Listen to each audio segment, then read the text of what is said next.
আসসালামু আলাইকুম dear viewers. যে যেখান থেকে রেসিপিটি দেখছেন আশা করছি ভালো আছেন। আজকে এই গরুর মাংসের লাল ভুনা রেসিপি আপনাদের সাথে শেয়ার করছি। এটা দেখতে যেমন সুন্দর, এটা খেতেও ভীষণ টেস্টি হয়। চলেন দেখে নিই আমি রান্নাটা কিভাবে করছি। প্রথমে আমি মাংস নিয়ে নিচ্ছি ১ কেজি পরিমাণ। এখানে হাড়, চর্বি মেশানো আছে। আর একটা শুকনো মসলা রেডি করে নিচ্ছি। তেজপাতা নিয়েছি ৩ টা, টুকরো করে নিয়েছি। জয়ত্রী নিয়েছি অর্ধেকটা পরিমাণ, এটা হাত দিয়ে গুঁড়ো করে নিয়েছি। লবঙ্গ নিয়ে নিচ্ছি ৪-৫ টা, গোলমরিচ ৭-৮ টা, ২ টুকরো দারচিনি টুকরো করে নিয়েছি, ২টো কালো এলাচ নিয়েছি, মুখটা ফাঁক করে নিয়েছি। ধনে গুঁড়ো দিয়ে দিচ্ছি ২ চা চামচ, জিরে গুঁড়ো ১ চা চামচ, রসুন বাটা ৩ চা চামচ, আদা বাটা ৩ চা চামচ, লবণ দিয়ে দিচ্ছি ১.৫ চা চামচ। পেঁয়াজ কুচি নিয়ে নিচ্ছি একটু বেশি পরিমাণ, একটু মোটা করে কাটা পেঁয়াজ কুচি। এটা নিয়ে নিচ্ছি প্রায় ২ কাপের পরিমাণ। আর ২ টা বড় সাইজের টমেটো কুচি করে নিয়েছি। সামান্য পরিমাণ সয়াবিন তেল দিলাম ৪-৫ চা চামচের মতো। দিয়ে হাত দিয়ে ভালো করে মেখে দিয়ে ঢাকনা দিয়ে ঢেকে দিচ্ছি। এখন চুলাটা আমি জ্বালিয়ে দিব। মাঝারি আঁচে রাখবো। মাঝারি আঁচে চুলাটা ঢাকনা দিয়ে ঢেকে দিচ্ছি মাংসটা। কিছুক্ষণ পরে দেখব মাংস থেকে পানি বের হয়েছে। আমি কোনো পানি দেইনি, এটা মাংস থেকে পানি বের হয়ে এসছে। এটা আমি নাড়াচাড়া করে নিচ্ছি। মাংসের এই পানিটা আমি শুকিয়ে ফেলবো। ঢাকনা দিয়ে ঢেকে দিচ্ছি।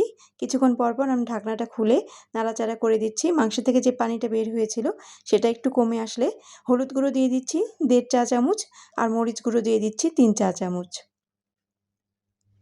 সামান্য পরিমাণ আবার সয়াবিন তেল দিয়ে দিলাম। এটা দিয়ে এখন নাড়াচাড়া করে নিচ্ছি। মাংস থেকে যে পানিটা বের হয়ে এসেছিল সে পানিটা প্রায় শুকিয়ে এসছে। এখন আমি মাংসটা ভালো করে কষিয়ে নিব। মাংসটা কষানোর জন্য আমি উপর থেকে আবার পানি দিয়ে দিচ্ছি। এভাবে আমি ২ বার পানি দিব, ২ বার পানি দিয়ে কষাবো। এভাবে মাংসটা যদি কষান একটু সময় নিয়ে, তাহলে মাংসের মধ্যে থেকে একটা ভাজা, ভাজা স্মেল আসবে। এইজন্য মাংসটা খেতে ভীষণ টেস্টি হবে। এই তো আমি একবার পানি দিয়ে কষিয়ে নিলাম। পানিটা যখন শুকিয়ে আসলো, এখন আমি আরেকবার পানি দিয়ে দিচ্ছি। এই পানিটাও আমি একটু কমিয়ে আনবো। এটা আমি ভাজা, ভাজা করে কষিয়ে নিচ্ছি।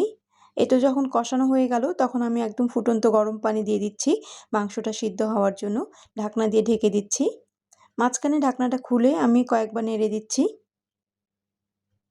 যখন দেখব যে মাংসটা সিদ্ধ হয়ে গেছে আর ঝোলটাও কমে আসছে, একটু কাঁটা চামচ দিয়ে দেখে নিচ্ছি মাংসটা সিদ্ধ হয়েছে কিনা।